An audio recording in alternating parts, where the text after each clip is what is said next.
Hello, everybody, and welcome once again to the Church of the Most High. This is Nickelback speaking, and today is Saturday, February 7th, 2026, and we are bringing you that fish scale live and uncut the way the good Lord meant it to be, pure. We begin our first reading with the book of Proverbs always. There are 31 chapters in the book of Proverbs. There are 31 days in a typical month, apart from February, obviously. And so you divide that into a chapter a day, and at the end of every day, you're a little bit wiser, a little bit more aware of the world and how it works. And at the end of a month, you're much wiser. So we begin today again with the seventh chapter, and we're going to get right into that. So, in the name of Jehovah Allah, most gracious, most merciful, the book of Proverbs, chapter 7. My son, keep my words and lay up my commandments with thee. Keep my commandments and live, and my law as the apple of thine eye. Bind them upon thy fingers, write them upon the table of thine heart.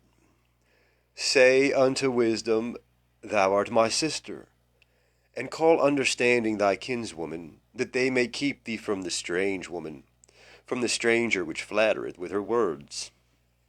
For at the window of my house I looked through my casement, and beheld among the simple ones. I discerned among the youths a man void of understanding, passing through the street near her corner.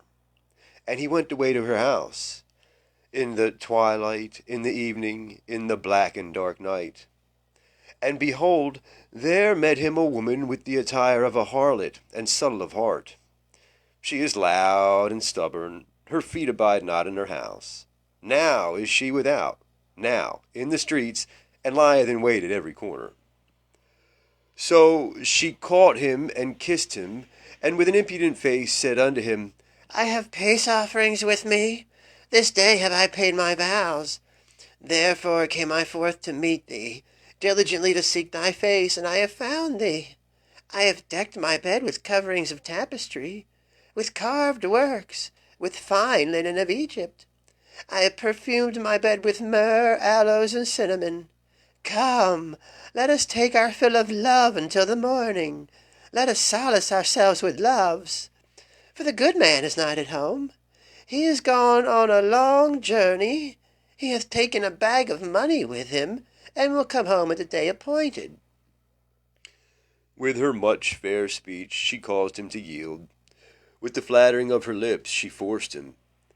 He goeth after her straightway, as an ox goeth to the slaughter, or as a fool to the correction of the stocks, till a dart strike through his liver, as a bird hasteth to the snare, and knoweth not that it is for his life.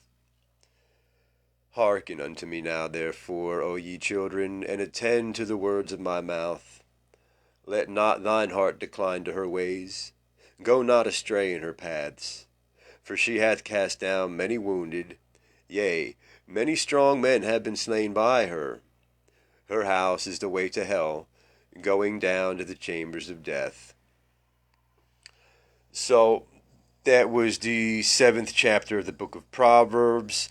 It was a warning to stay away from other men's wives and stay away from strange women. You know what I mean? Typically, the word strange in the Bible means foreigner. Not that that's a terrible thing, especially here in the United States of America. We have all different kinds of races of people, but you know what? We're all nationalized. We're all Americans, so don't let that deter you from finding true love here. They mean like, foreign mail order brides type shit this day and age. But that being said, never with someone else's girlfriend or wife or husband for that matter. Stay away from that shit. If you get your ass beat, it's your own fault. Whether the police arrest the guy afterwards or not, if you get your ass beat, it's your own fault. God has no sympathy. That said, Our next reading is from the book of Psalms, the second book, the second reading for the daily dose.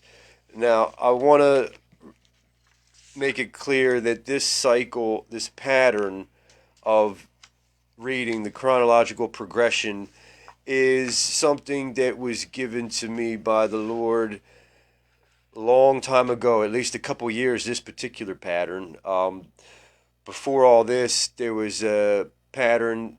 It would involve the Proverbs, the Psalms, and the Quran reading, just three readings back then. And I mean, the way the scripture lines up on its own is amazing.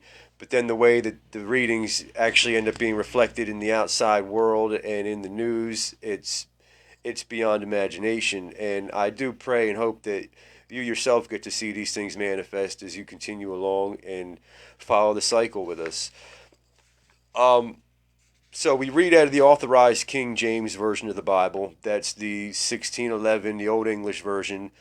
I do recommend that you get a modern English version and compare it with the Old English Version until you're pretty confident in your ability to comprehend the Old English Version. Once you got that down, I suggest that you stick with the Old English because the translation is a lot purer. It's a lot more to the point, expressing the ideas and the concepts that the original authors wanted to express in their original language. You just don't really get that watered down translation after translation after translation. King James in his day spared no expense. I mean, a lot of the work was already done. There were already a few other English translations in those days, but they compared, contrasted, reevaluated the old text, and like I said, spared no expense. And we got a pretty fine product in the Authorized King James Version of the Bible.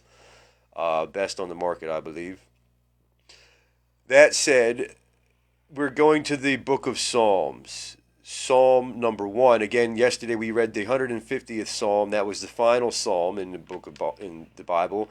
And so we restart the cycle again, back to the beginning, because there's always something new to learn, always something new to absorb, especially depending on your mood that day. You're in a happy mood, you might see it a different way. You know what I mean? You can't necessarily take your own private interpretation to be what God meant. There is a face value. There is somebody who wrote this for a specific reason at a specific day and age, and oftentimes directed it towards a certain audience. So that's the most important meaning that you're going to ever derive from the Bible. Any other interpretation is valid as long as it is in line with the other teachings of the Bible, but it's not necessarily the primary message that was being expressed at that time. That all said, let's get to it. In the name of Jehovah Allah, most gracious, most merciful. The book of Psalms, Psalm number 1. Blessed is the man that walketh not in the counsel of the ungodly, nor standeth in the way of sinners, nor sitteth in the seat of the scornful, but his delight is in the law of Jehovah Allah, and in his law doth he meditate day and night. And he shall be like a tree planted by the rivers of water, that bringeth forth his fruit in his season. His leaf also shall not wither, and whatsoever he doeth shall prosper.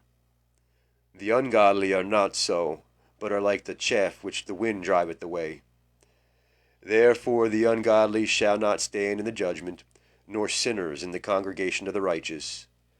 For Jehovah Allah knoweth the way of the righteous, but the way of the ungodly shall perish.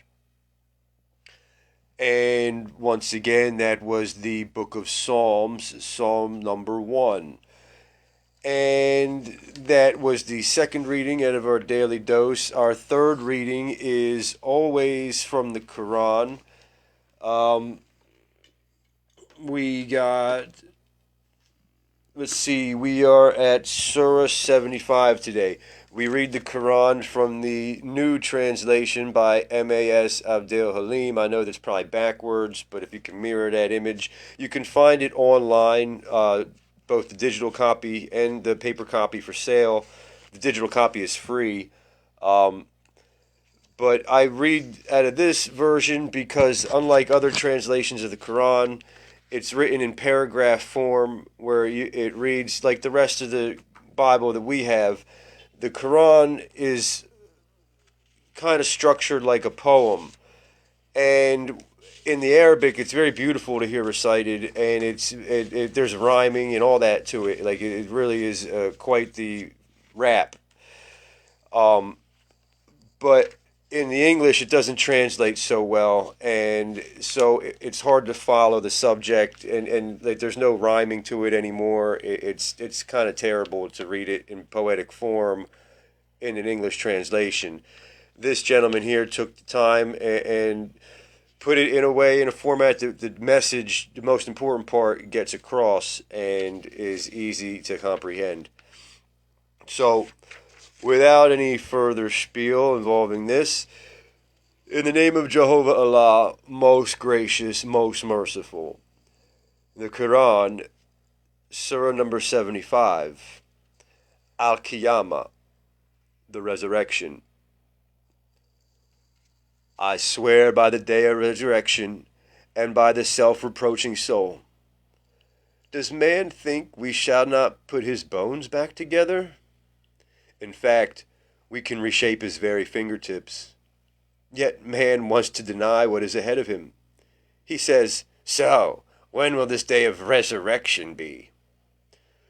When eyes are dazzled and the moon eclipsed, when the sun and the moon are brought together, on that day man will say, "Where can I escape?" Truly, there is no refuge. They will all return to your Lord on that day. On that day man will be told what he put first and what he put last. Truly, man is a clear witness against himself, despite all the excuses he may put forward. Friends, do not rush your tongue in an attempt to hasten your memorization of the revelation. It is for us to make sure of its safe collection and recitation. When we have recited it, repeat the recitation, and it is up to us to make it clear. Truly, you people love this fleeting world and neglect the life to come. On that day there will be radiant faces looking towards their Lord. And on that day there will be the sad and despairing faces of those who realize that a great calamity is about to befall them. Truly, when the soul reaches the collarbone, when it is said, "Could any charm healer save him now?" When he knows it is the final parting, when his legs are brought together, on that day he will be driven towards your Lord. He neither believed nor prayed, but denied the truth and turned away, then walked back to his people with a conceited swagger. Closer and closer it comes to you, closer and closer still. Does man think he will be left alone? Was he not just a drop of spilt-out sperm, which became a clinging form, which Allah shaped in due proportion, fashioning from it the two sexes, male and female? Does he who can do this not have the power to bring the dead back to life? He most certainly does. So that said, I wanted to make note about, our fingertips. That's pretty amazing when we realize everybody's fingertip is unique, and God has the ability to put it right back the way it was. You can burn them off, you can cut your fingers off, but he'll put that right back the way it was. No doubt about it. That said, let's go. I think that was all pretty self-explanatory. If anybody ever has any questions or needs any further clarification, that's what I'm here for. Our next reading is back to the Bible. Now, this is an apocryphal book.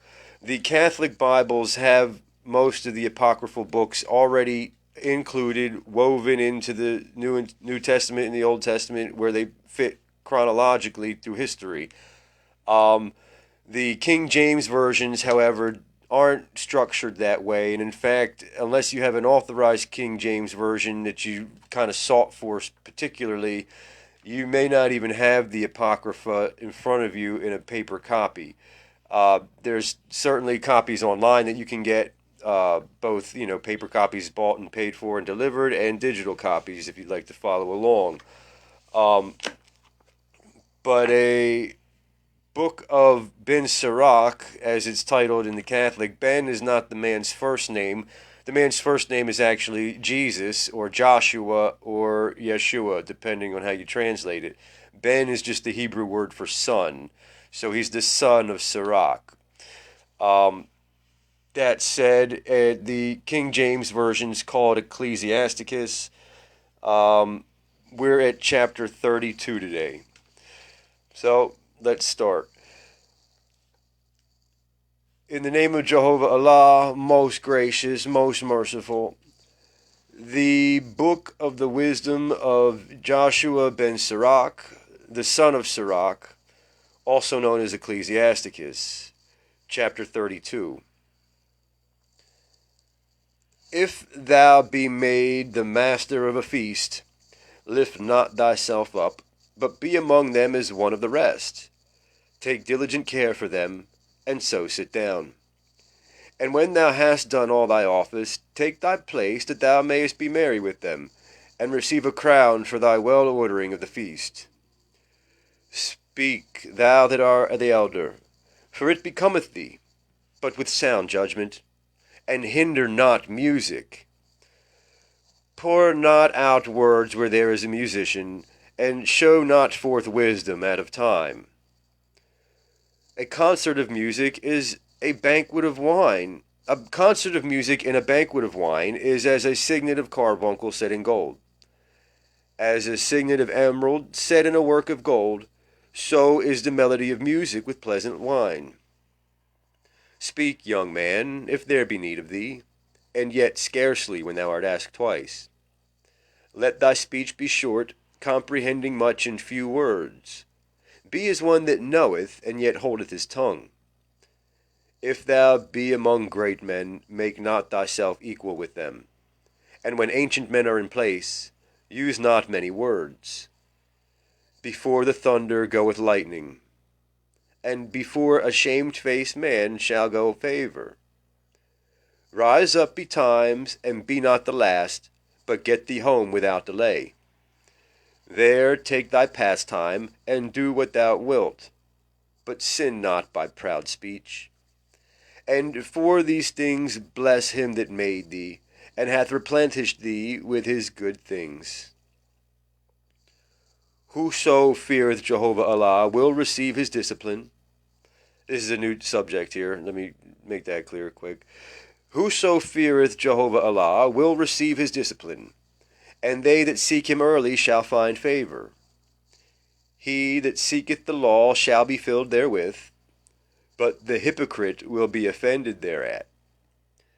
They that fear Jehovah Allah shall find judgment, and shall kindle justice as a light. A sinful man will not be reproved, but findeth an excuse according to his will. A man of counsel will be considerate, but a strange and proud man is not daunted with fear, even when of himself he hath done without counsel. Do nothing without advice, and when thou hast once done, repent not. Go not in a way wherein thou mayest fall, and stumble not among the stones. Be not confident in a plain way, and beware of thine own children. In every good work trust thy own soul, for this is the keeping of the commandments. He that believeth in Jehovah Allah taketh heed to the commandment, and he that trusteth in him shall fare never the worse. All right, so that is the 32nd chapter of the book of Yeshua ben Sirach, Ecclesiasticus. This first 13 verses goes back to the yesterday's reading about wine. You can see how it transitioned pretty smoothly into the virtues and the good things that wine brings with us, wine and drink and even drugs for that matter, the virtues, the positives, and does give a quick warning, like, also don't necessarily urge anybody to drink or not to. You know what I mean? That's a personal choice. But overall, don't overindulge. Drink responsibly. It transitions then into the 32nd chapter here, where it begins to tell us, like, if we're going to throw a party, how to throw the best party, how to be the best, most gracious host you can be, and when you're at the party, how to act. I mean, let's be honest. Like, until you're at a party, like, it's kind of hard to know how to act. So this is good advice for people at a party, how to fucking act properly, so that people don't not want you there. You know, both young and old. No reason you can't invite old people to your pot party. You know what I mean?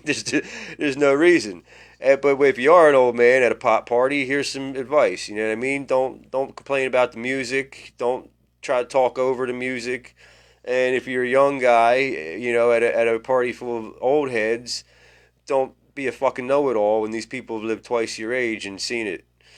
Um, and then don't be the last one to linger there unless, like, you're really, one of the close knit inner circle. Like, don't be the last one lingering around. Get home. You know what I mean? Don't be afraid to leave early. There's no shame in that. Get home and have your own private after party. You know what I mean? It's kind of what they're saying there. And that's all good advice for this Super Bowl Sunday. We got a lot of parties going to be thrown this weekend, so take it to heart. Again, this is one of those ways how the Daily Dose cycle does reflect what's going on in our world around us. Is just in time for the weekend here to get this good advice. So that said, and in this last one, I want to be not confident in a plain way. Now, past the party stuff. Plain way is like, flat, smooth, even surface. You know what I mean? As you're walking, like, there's a couple reasons you don't want to be overconfident there. A, because, like, you still never know when you can stumble. You know what I mean? It might seem nice and smooth, but there's always some hidden pit. You know what I mean? You don't want to twist your ankle or anything like that and look like a fool. And second off, like, it's pretty easy. There's not really much to be confident about or to be boastful of when the going is easy. You're not really doing anything all that special, pal. I mean, just dial it down a little bit. So that's that. Our final reading here is from the Gospel. We're getting close to the end of the Gospel here. In fact, there's not much left of it. I'm pretty sure I skipped a reading too, didn't I, somewhere? I certainly did. So where did I skip?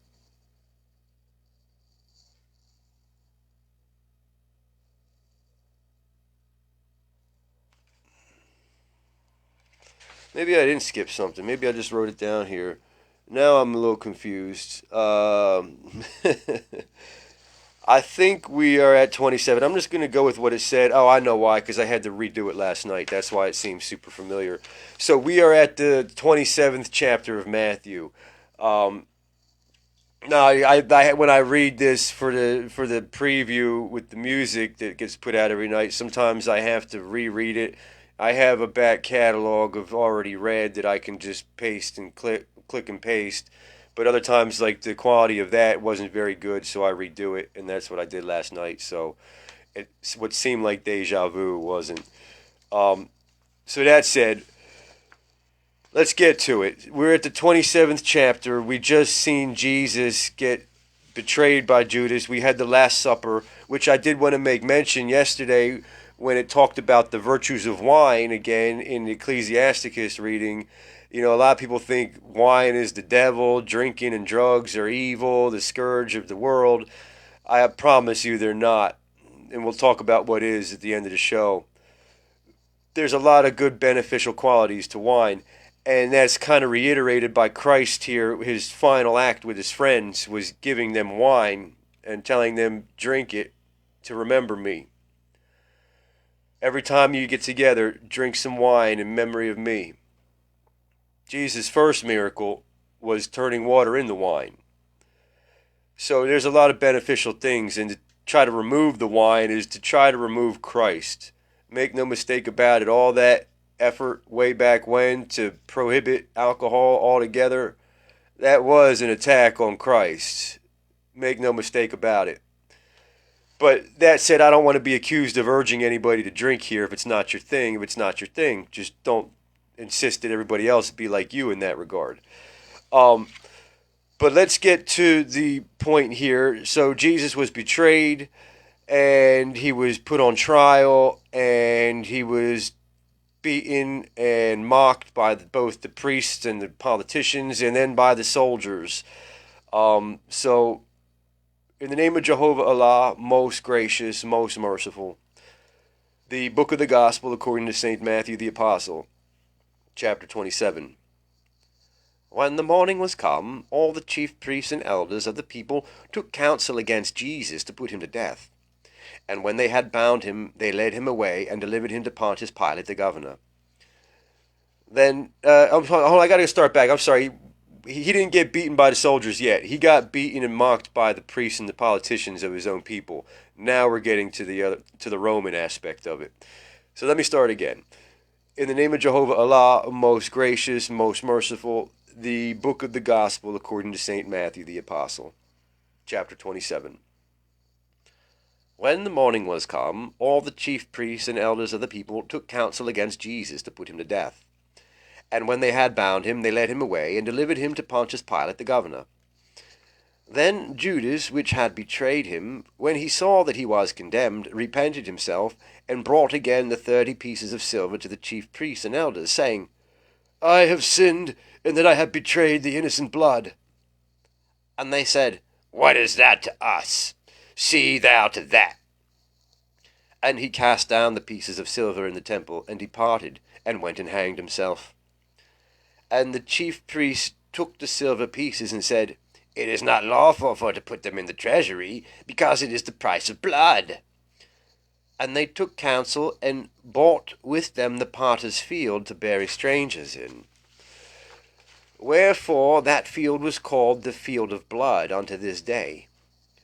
Then was fulfilled that which was spoken by Jeremy the prophet, saying, And they took the 30 pieces of silver, the price of him that was valued, whom they of the children of Israel did value, and gave them for the potter's field, as Yahweh appointed me. And Jesus stood before the governor, and the governor asked him, saying, Art thou the King of the Jews? And Jesus said unto him, Thou sayest. And when he was accused of the chief priests and elders, he answered nothing. Then said Pilate unto him, Hearest thou not how many things they witness against thee? And he answered him to never a word, insomuch that the governor marveled greatly. Now at that feast the governor was wont to release unto the people a prisoner, whom they would. And they had then a notable prisoner called Barabbas. Therefore, when they were gathered together, Pilate said unto them, Whom will ye that I release unto you? Barabbas, or Jesus, which is called Christ? For he knew that for envy they had delivered him. When he was set down on the judgment seat, his wife sent unto him, saying, Have thou nothing to do with that just man? For I have suffered many things this day in a dream because of him. But the chief priests and elders persuaded the multitude that they should ask Barabbas, and destroy Jesus. The governor answered and said unto them, Whether of the twain will ye that I release unto you? They said, Barabbas. Pilate saith unto them, What shall I do then with Jesus, which is called Christ? They all say unto him, Let him be crucified. And the governor said, Why? What evil had he done? But they cried out the more, saying, Let him be crucified. When Pilate saw that he could prevail nothing, but that rather a tumult was made, he took water and washed his hands before the multitude, saying, I am innocent of the blood of this just person. See ye to it. Then answered all the people, and said, His blood be on us, and on our children. Then released he Barabbas unto them, and when he had scourged Jesus, he delivered him to be crucified. Then the soldiers of the governor took Jesus into the common hall, and gathered unto him the whole band of soldiers, And they stripped him, and put on him a scarlet robe.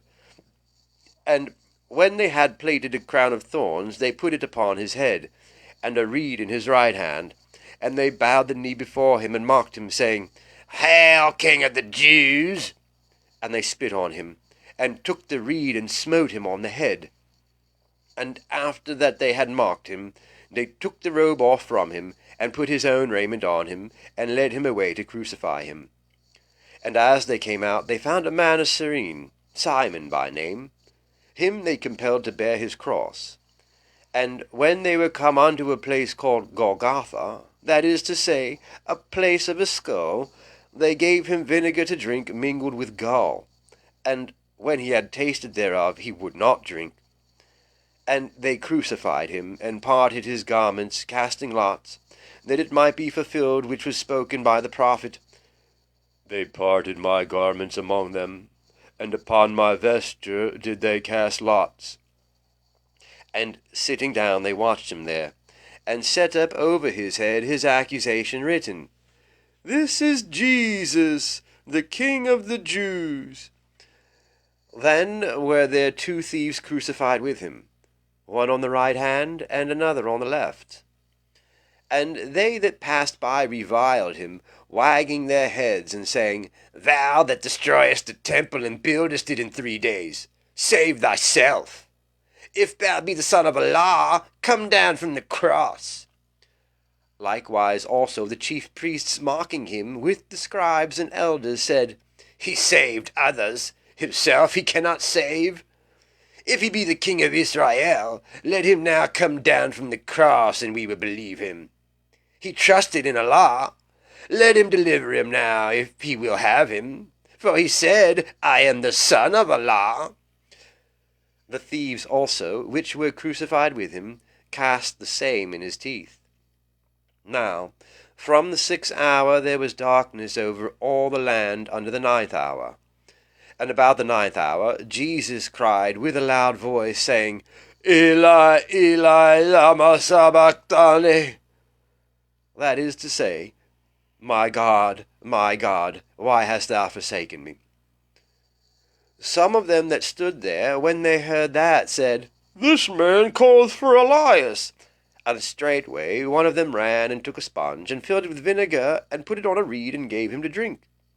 The rest said, Let be. Let's see whether Elias will come to save him.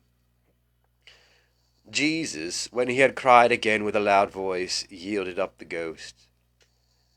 And behold, the veil of the temple was rent in twain from the top to the bottom, and the earth did quake, and the rocks rent. And the graves were opened, and many bodies of the saints which slept arose, and came out of the graves after his resurrection, and went into the holy city, and appeared unto many. Now when the centurion and they that were with him, watching Jesus, saw the earthquake, and those things that were done, they feared greatly, saying, Truly this was the Son of Allah. And many women were there beholding afar off, which followed Jesus from Galilee, ministering unto him, among which was Mary Magdalene, and Mary the mother of James and Joses, and the mother of Zebedee's children. When the even was come, there came a rich man of Arimathea, named Joseph, who also himself was Jesus' disciple. He went to Pilate and begged the body of Jesus. Then Pilate commanded the body to be delivered. And when Joseph had taken the body, he wrapped it in a clean linen cloth, and laid it in his own new tomb, which he had hewn out in the rock. And he rolled a great stone to the door of the sepulchre, and departed. And there was Mary Magdalene, and the other Mary, sitting over against the sepulchre.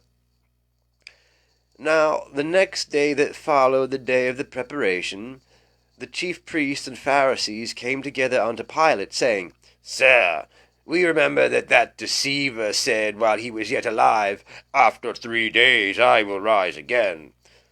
Command therefore that the sepulchre be made sure unto the 3rd day, lest his disciples come by night and steal him away, and say unto the people, He is risen from the dead, so that the last error shall be worse than the first. Pilate said unto them, Ye have a watch. Go your way, make it as sure as ye can. So they went and made the sepulchre sure, sealing the stone and setting a watch. And that concludes the final reading for today. That was the Gospel according to St. Matthew the Apostle, the authorized King James Version.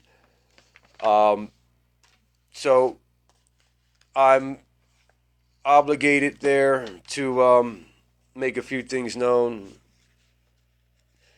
The first is that there's a super volcano out west. Every year, this super volcano, which is underneath Yellowstone National Park, underneath the park, not on top of the park, causes the earth to rise up a few inches above sea level because of the pressure that's mounting underneath the volcano. And sooner or later, that thing is going to pop. That's not a regular volcano, mind you. This scientific term for what's going on there is a super volcano. So whatever volcanic eruptions you may have seen in your lifetime, multiply that by a lot. A whole lot. This volcano is over 100 years overdue to erupt, according to geologists, and again, it's just mounting more and more and more pressure as the years go on. And it will pop, and when it does, there goes the neighborhood. There goes at least 25% of the United States continent.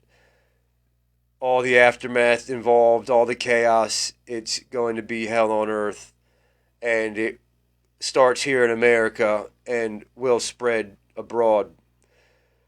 The only way that we're going to stop that is if we take care of a very serious problem here in our country: pedophilia, pedophiles. It is the most wickedest evil that you could imagine, to hurt a child and to do so for your own sexual gratification. And we have just continued to let these fucking freaks run rampant. While the penalties have gotten softer, they go to jail and they're protected. There's not an ounce of remorse in any of their eyes. I've been to jails. I've been to the blocks where they keep these fucking sickos, and not a single goddamn one of them has an ounce of remorse in their eyes. They're out playing cards in the day room, in the activity room, walking the yard, playing basketball, having a good old time, just laughing it up with their fellow fucking pedophiles. Meanwhile, our tax money is feeding them, housing them, paying for all kinds of life-saving medications and surgeries, including insulin, for years on end. I don't know about anybody else, but I don't really want to pay to feed a fucking pedophile who's hurt somebody's child. I don't want to put fucking a warm roof over their head. I don't want to pay for any fucking medicine or anything that's going to save their fucking life. Nobody should have to. But yet that's what goes on here in our country, and it gets worse and worse and worse. Now, I've heard recent news that arrests in online child pornography and child molesters have gone up. Whoop-de-fucking-do. You're not going to get rid of a bed bug problem. You're not going to get rid of a roach infestation by capturing a couple roaches and then letting them go back again into your fucking house after a year. They're breeding out there. They're making more proselytes. And it's our way of life, our freedom, our lack of discipline, our lack of punishment and consequence and clear deterrent that causes this evil to rise up in people's minds and hearts. And until we make a clear deterrent and a clear example out of these fucking weirdos, it's going to continue to get worse and worse. And that volcano out west is God's contingency plan. He's not going to need to send in the Israelite army like he did in times past to exterminate nations and civilizations and almost entire races of people that molest their children and sacrifice them to the fire. He's got something else planned for us here. It's up to our government and our elected leaders to make the fucking punishment very clear. that this is not acceptable.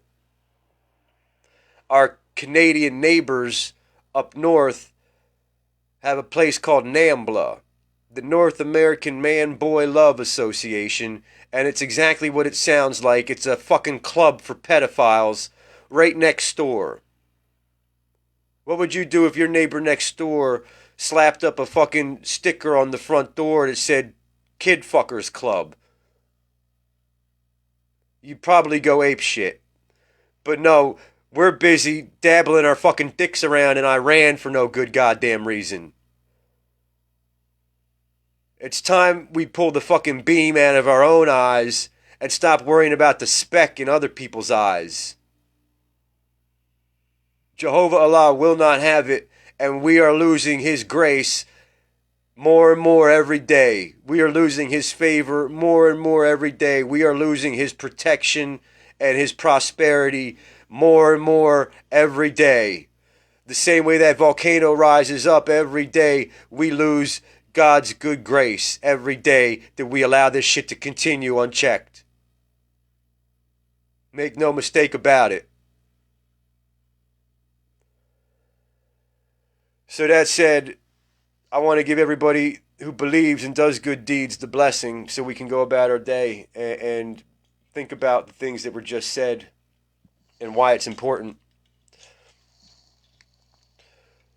Allah Yahweh bless thee and keep thee. Jehovah Allah cause the face to shine upon thee and be gracious toward thee. Hashem lift up the countenance upon thee and give you peace.